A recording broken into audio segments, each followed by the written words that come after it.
고향이 영유요? 예, 뭐 영유서 나기는 했디만 한 20년 영유는 가 보디도 않았시오. 왜 20년씩 고향을 난가요? 사람의 일이라니 마음대로 됐댔까? 그는 왜 그러는지 한숨을 짓는다. 거저 운명이 제일 힘셉디다. 운명의 힘이 제일 세다는 그의 소리는 사귀지 못할 원한과 뉘우침이 섞여 있다. 안녕하세요. 달고나입니다. 오늘은 일산 호수공원의 봄을 만끽하며 1921년 발표된 김동인의 단편소설 뱃다라기를 읽어보려고 합니다. 뱃다라기는 원래 평안도와 황해도 지방에서 부르던 서도민요입니다. 뱃다라기의 뜻은 배 떠나기에서 음이 변한 것이라고 하네요. 소설의 내용에서도 알 수 있듯이 어부들이 신세 타령을 하는 노래입니다. 우리가 김동인의 소설 뱃다라기는 많이 알고 있으나 서도민요 뱃다라기는 익숙하지가 않습니다. 소설가가 책으로 노래를 전할 수는 없었으니까요. 게다가 남북이 갈라지고 서도 소리는 남한에서 많이 불리지 않은 탓도 있겠네요. 국립국악원 아카이브에 들어가면 뱃다라기를 들어보실 수가 있는데요. 참으로 구슬픈 노래입니다. 제가 링크를 걸어드릴 테니 꼭 한번 접속해서 들어보시면 좋겠어요. 참, 오늘 소설 낭독에 쓰인 음악도 뱃다라기의 연주곡입니다. 비록 가사는 들어있지 않지만 소설 속의 가사를 대입해 보시면서 노래를 흥얼거리시면 소설의 감동에 한 발 더 다가갈 수 있지 않을까 합니다.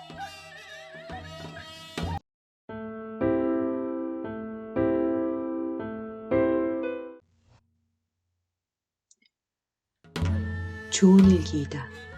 좋은 일기라도 하늘에 구름 한 점 없는 우리 사람으로서는 감히 접근 못할 위험을 가지고 높이서 우리 조그만 사람을 비웃는 듯이 내려다보는 그런 교만한 하늘은 아니고 가장 우리 사람의 이해자인 듯이 낮추 뭉글뭉글 엉기는 분홍빛 구름으로서 우리와 서로 손목을 잡자는 그런 하늘이다. 사랑의 하늘이다. 나는 잠시도 멎지 않고 푸른 물을 황해로 부어내리는 대동강을 향한 모란봉 기슭 새파랗게 돋아나는 풀 위에 뒹굴고 있었다. 이날은 3월 3짓 대동강의 첫 뱃놀이 하는 날이다. 까맣게 내려다 보이는 물 위에는 결결이 반짝이는 물결을 푸른 노릿배들이 타고 넘으며 거기서는 봄 향기에 취한 형형색색의 선율이 우단보다도 부드러운 봄 공기를 흔들면서 날아온다. 그러고 거기서 기생들의 노래와 함께 날아오는 조선 아악은 느리게, 길게, 유창하게, 부드럽게, 그러고 또 애처롭게 모든 봄의 정다움과 끝까지 좋아하지 않고는 안 두겠다는 듯이 대동강에 흐르는 시커먼 봄물, 청류벽에 돋아나는 푸르른 풀어움, 심지어 사람의 가슴 속에 봄에 뛰노는 불붙는 핏줄기까지라도 습기 많은 봄 공기를 다리 놓고 떨리지 않고는 두지 않는다. 봄이다. 봄이 왔다. 부드럽게 부는 조그만 바람이 시커먼 조선소를 꿰며 또는 돋아나는 풀을 스치고 지나갈 때의 그 음악은 다른 데서는 듣지 못할 아름다운 음악이다.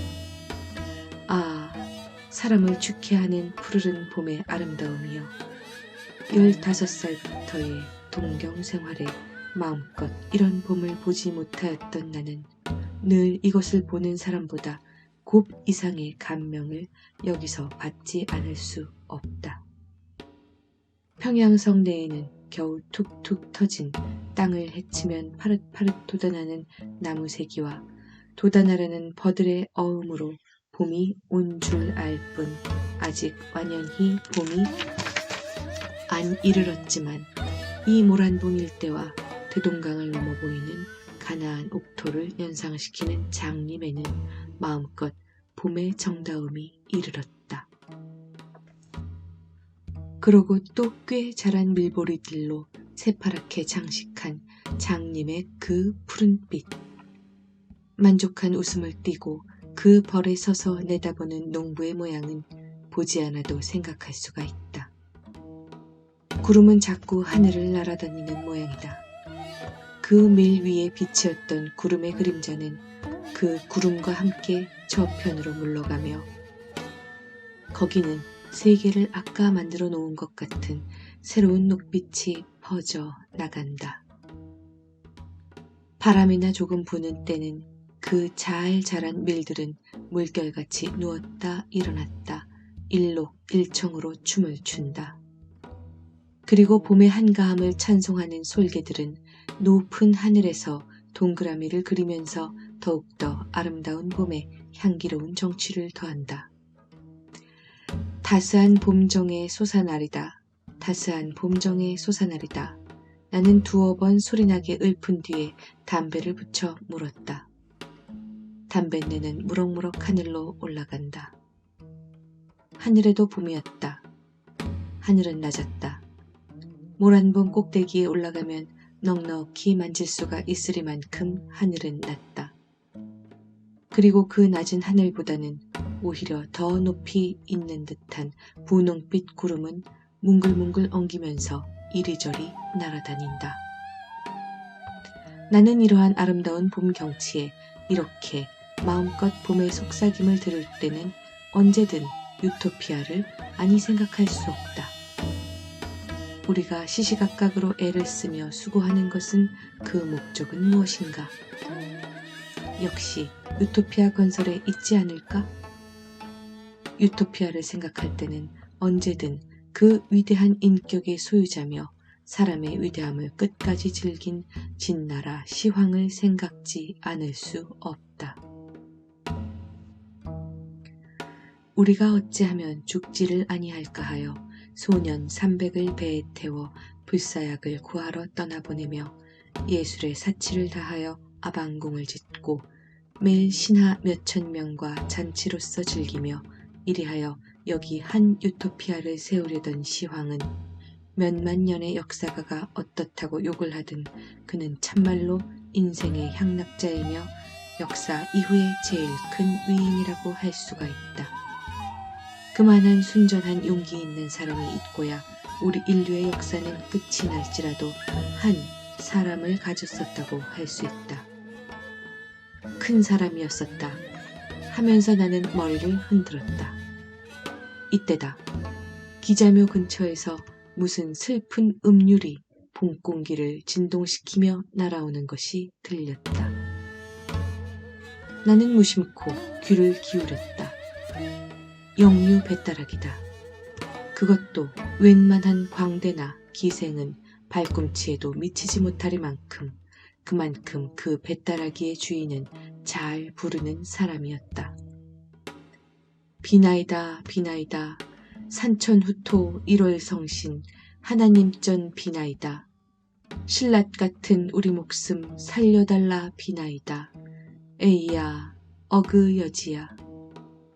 여기까지 이르렀을 때에 저편 아래 물에서 장구 소리와 함께 기생의 노래가 울리어오며 배따라기는 그만 안 들리게 되었다. 나는 2년 전 한여름을 영유서 지내본 일이 있다. 배따라기의 본고장인 영유를 몇 달 있어 본 사람은 그 배따라기에 대하여 언제든 한 속절없는 애처로움을 깨달을 것이다. 영유.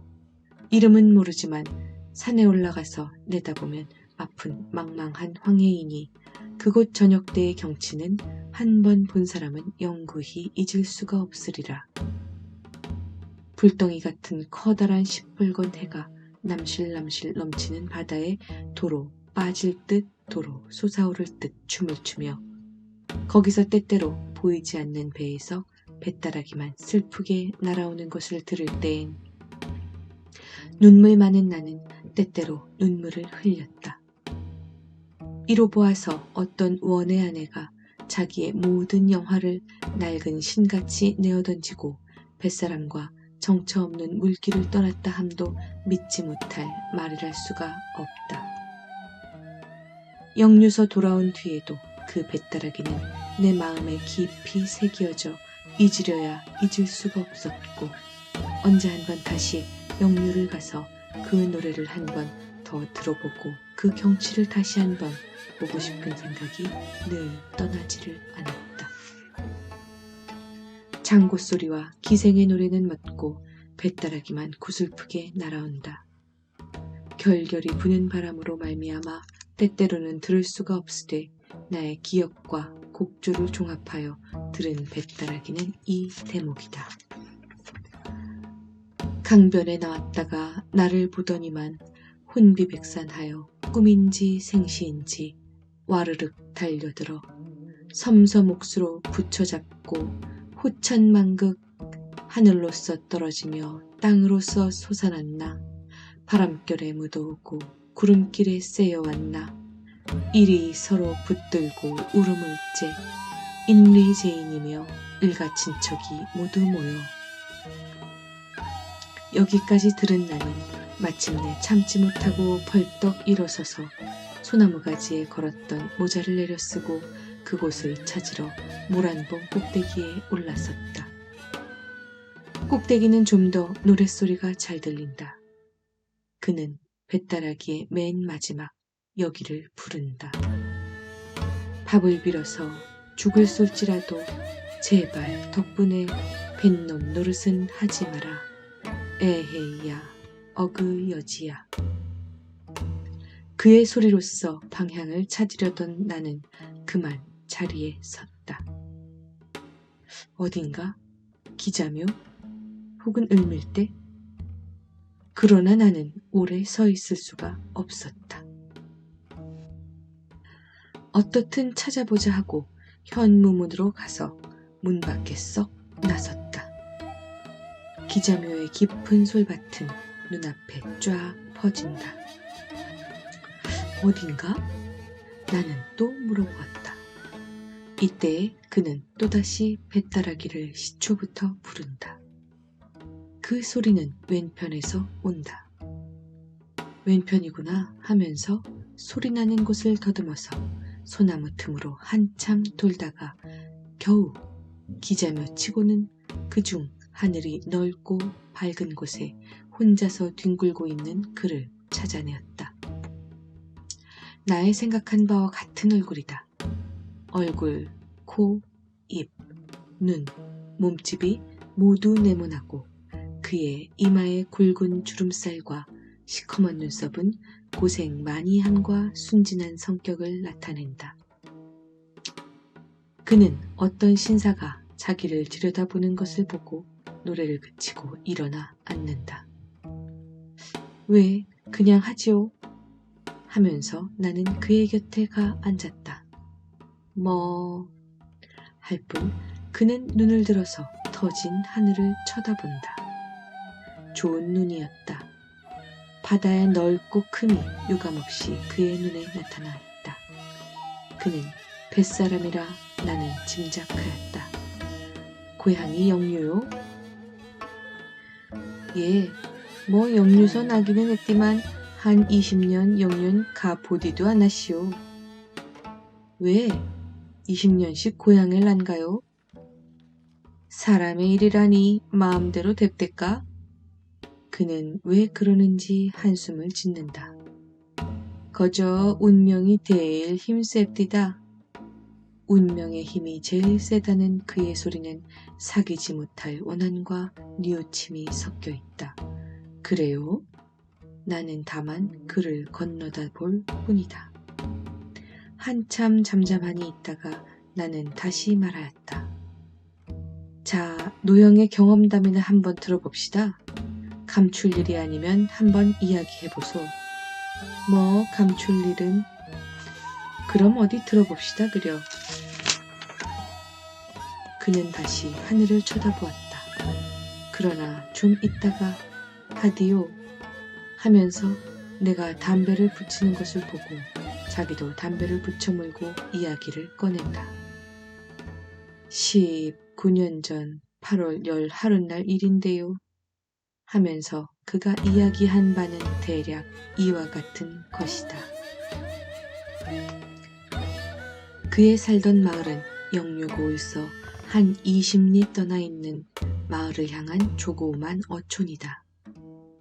그의 살던 조그만 30집쯤 되는 마을에서 그는 꽤 유명한 사람이었다.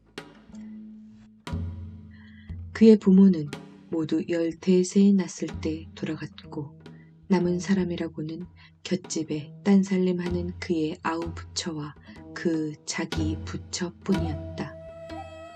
그들 형제가 그 마을에서 제일 부자이고 또 제일 고기잡이를 잘하였으며 그중 글이 있었고 뱃따라기도 그 마을에서 빼나게 잘 불렀다.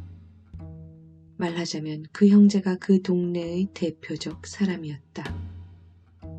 8월 보름은 추석 명절이다. 8월 열 하룻날 그는 명절에 쓸 장도 볼 겸 그의 아내가 늘 부러워하는 거울도 하나 사올 겸 장으로 향하였다. 당손네 집에 있는 것보다 큰 것이요. 잊지 말고요. 그의 아내는 길까지 따라 나오면서 잊지 않도록 부탁하였다. 안 잊어. 하면서 그는 떠오르는 새빨간 햇빛을 앞으로 받으면서 자기 마을을 나섰다. 이렇게 말하기는 우습지만 그는 아내를 고아했다. 그의 아내는 촌에는 드물도록 연연하고도 예쁘게 생겼다. 그는 나에게 말하였다. 성내 된죽골을 가도 그만한 거 쉽디 않카시오. 그러니까 촌에서는 그리고 그 당시에는 남에게 우습게 보이도록 그 내외의 새는 좋았다.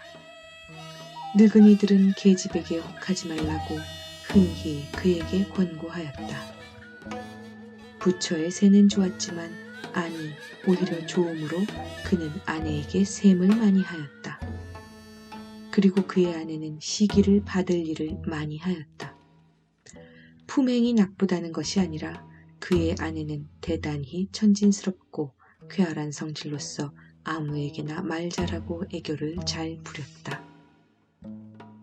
그 동네에서는 무슨 명절이나 되면 집이 그중 정결함을 핑계삼아 젊은이들은 모두 그의 집에 모이고 하였다. 그 젊은이들은 모두 그의 아내에게 아즈마니라 부르고 그의 아내는 아즈바니 아즈바니 하며 그들과 짓거리고 즐기며 그 웃기 잘하는 입에는 늘 웃음을 흘리고 있었다. 그럴 때마다 그는 한편 구석에서 눈만 흘근거리며 있다가 젊은이들이 돌아간 뒤에는 불문곡직하고 아내에게 덤벼들어 발길로 차고 때리며 이전에 사다 주었던 것을 모두 걷어올린다. 싸움을 할 때에는 언제든 곁집에 있는 아우부처가 말리러 오며 그렇게 되면 언제든 그는 아우부처까지 때려주었다. 그가 아우에게 그렇게 구는 데는 이유가 있었다.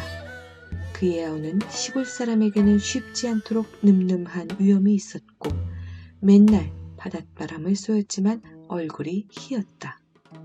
이것뿐으로도 시기가 된다 하면 되지만 특별히 아내가 그의 아우에게 친절히 하는 데는 그는 속이 끓어 못 견디었다. 그가 영유를 떠나기 반년 전쯤, 다시 말하자면 그가 거울을 사러 장에 갈 때부터 반년 전쯤 그의 생일날이었다. 그의 집에서는 음식을 차려서 잘 먹었는데 그에게는 괴상한 버릇이 있었으니 맛있는 음식은 남겨두었다가 좀 이따 먹고 하는 것이 습관이었다. 그의 아내도 이 버릇은 잘 알 터인데 그의 아우가 점심때쯤 오니까 아까 그가 아껴서 남겨두었던 그 음식을 아우에게 주려 하였다. 그는 눈을 부릅뜨고 못 주리라고 암호하였지만 아내는 그것을 보았는지 못 보았는지 그의 아우에게 주어버렸다.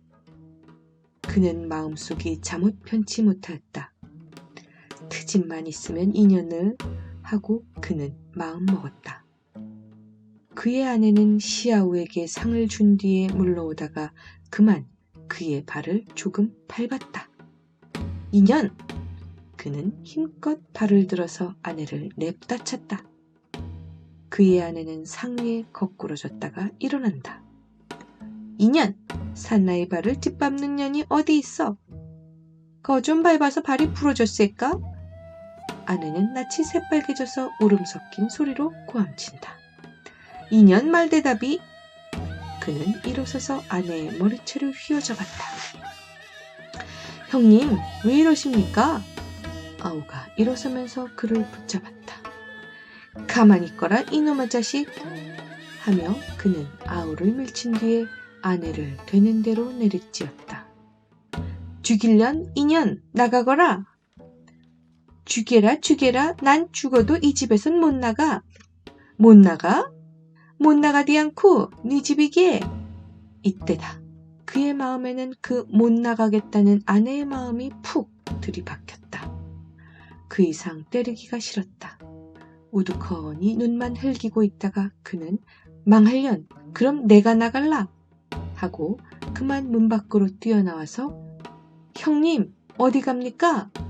하는 아우의 말에는 대답도 안 하고 곁동네 탁주집으로 뒤도 안 돌아보고 가서 거기 있는 술 파는 계집과 술상 앞에 마주 앉았다. 그날 저녁 얼근히 취한 그는 아내를 위하여 떡을 한 도너치 사가지고 집으로 돌아왔다. 이리하여 또 서너 달은 평화가 이르렀다. 그러나 이 평화가 언제까지든 계속될 수가 없었다. 그의 아우로 말미암아 또 평화는 쪼개져 나갔다. 5월 초승부터 영유 고을 출입이 잦았던 그의 아우는 5월 금음께부터는 고을서 며칠씩 묵어오는 일이 많았다. 함께 고을에 첩을 얻어 두었다는 소문이 퍼졌다. 이 소문이 있은 뒤 아내는 그의 아우가 고을 들어가는 것을 벌레보다도 더 싫어하고 며칠 묵어나 오는 때면 곧 아우의 집으로 가서 그와談판을 하며 심지어 동서되는 아우의 처에게까지 못 가게 하지 않는다고 싸우는 일이 있었다. 7월 초승께 그의 아우는 고을에 들어가서 열흘쯤 묵어온 일이 있었다. 이때도 전과 같이 그의 아내는 그의 아우며 제수와 싸우다 못하여 마침내 그에게까지 와서 아우가 그런 못된 데를 다니는 것을 그냥 둔다고 해보자 한다. 그 꼴을 곱게 보지 않았던 그는 첫마디로 고함을 쳤다. 네게 상관이 뭐해가? 듣기 싫다. 못난둥이 아우가 그런 데를 댕기는 걸 말리지도 못하고 분김에 이렇게 그의 아내는 고함쳤다. 이년 무얼? 그는 벌떡 일어섰다. 못난둥이. 그 말이 채 끝나기 전에 그의 아내는 악 소리와 함께 그 자리에 거꾸러졌다. 이년! 사나이에게 그따윈 말버릇 어디서 배완? 애미네 때리는 건 어디서 배웠노? 못난둥이. 그의 아내는 울음소리로 부르짖었다. 샹년 그냥 나갈! 우리 집에 있디 말고 나갈! 그는 내리찌으면서 부르짖었다. 그리고 문을 열고 아내를 밀쳤다. 나가디 아내리! 하고 그의 아내는 울면서 뛰어나갔다. 망할년! 토하는 듯이 중얼거리고 그는 그 자리에 주저앉았다. 그의 아내는 해가 져서 어두워져도 돌아오지 않았다. 일단 내어 쫓기는 하였지만 그는 아내의 돌아옴을 기다리고 있었다.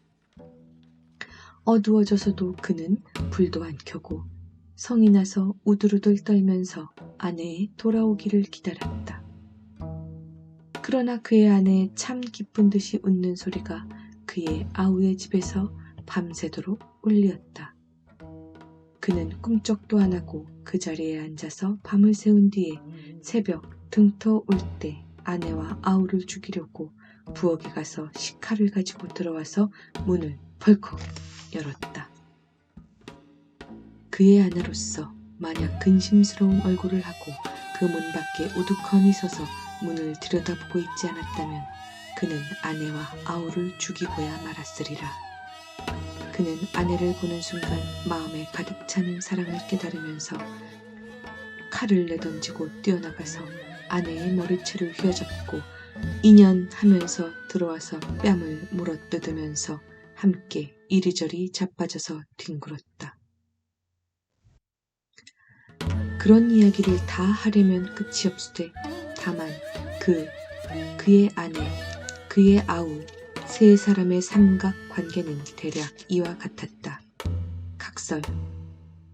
거울은 마침 장의 마음에 맞는 것이 있었다. 지금 것과 대보면 어떤 때는 코도 크게 보이고 입이 작게도 보이는 것이지만 그 당시에는 그리고 그런 촌에서는 둘도 없는 귀물이었다. 거울을 사가지고 장을 본 뒤에 그는 이 거울을 아내에게 주면 그 기뻐할 모양을 생각하며 새빨간 저녁 햇빛을 받는 넘치는 듯한 바다를 안고 자기 집으로 늘 들러오던 탁주집에도 안 들러서 돌아왔다. 그러나 그가 그의 집 방 안에 들어설 때에는 뜻도 안 하였던 광경이 그의 눈에 벌리어 있었다. 방 가운데에는 떡상이 있고 그의 아우는 수건이 벗어져서 목 뒤로 늘어지고 저고리 고름이 모두 풀어져 가지고 한편 모퉁이에 서 있고 아내도 머리채가 모두 뒤로 늘어지고 치마가 배꼽 아래 늘어지도록 되어 있으며 그의 아내와 아우는 그를 보고 어찌할 줄을 모르는 듯이 움쪽도 안 하고 서 있었다. 세 사람은 한참 동안 어이가 없어서 서 있었다.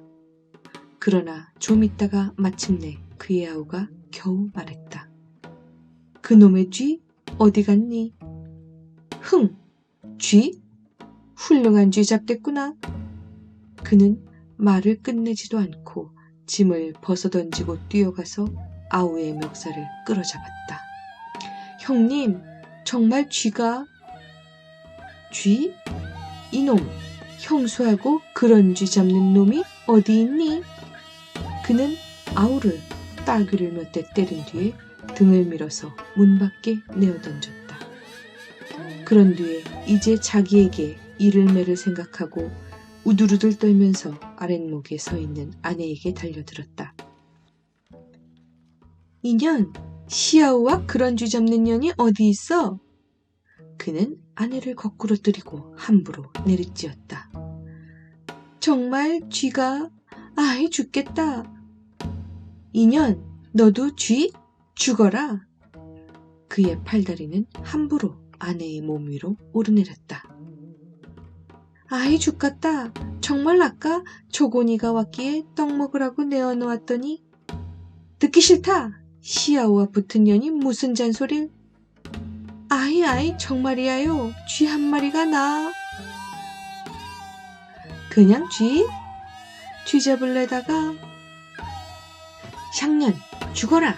물에라도 빠대두걸. 그는 실컷 때린 뒤에 아내도 아우처럼 등을 밀어 내어 쫓았다. 그 뒤에 그의 등으로 고기 배때기에 장사해라 하고 토하였다. 분풀이는 실컷 하였지만 그래도 마음속이 잠을 편치 못하였다. 그는 아랫목으로 가서 바람벽을 의지하고 실신한 사람같이 우두커니 서서 떡상만 들여다보고 있었다. 1시간, 2시간. 서편으로 바다를 향한 마을이라 다른 곳보다는 늦게 어둡지만 그래도 술시쯤 되어서는 깜깜하니 어두웠다. 그는 불을 켜려고 바람벽에서 떠나서 성냥을 찾으러 돌아갔다. 성냥은 늘 있던 자리에 있지 않았다.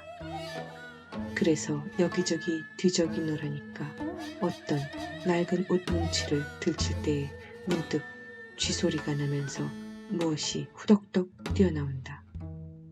그리하여 저편으로 기어서 도망간다. 역시 쥐됐구나. 그는 조그만 소리로 부르짖었다. 그리고 그만 그 자리에 맥없이 덜썩 주저앉았다. 아까 그가 보지 못한 때의 광경이 활동사진과 같이 그의 머리에 지나갔다. 아우가 집에를 온다. 아우에게 친절한 아내는 떡을 먹으라고 아우에게 떡상을 내놓는다. 그때 어디선가 쥐가 한 마리 뛰어나온다. 둘이서는 쥐를 잡느라고 돌아간다. 한참 성화시키던 쥐는 어느 구석에 숨어버린다. 그들은 쥐를 찾느라고 뒤룩거린다. 그럴 때에 그가 집에 들어선 것이다. 샹년, 좀 있으면 안 들어오리? 그는 억지로 마음먹고 그 자리에 들어누웠다. 그러나 아내는 밤이 가고 날이 밝기는커녕 해가 중천에 올라도 돌아오지를 않았다. 그는 차차 걱정이 나서 찾아보러 나섰다. 아우의 집에도 없었다. 동네를 모두 찾아보아도 본 사람이 없다 한다.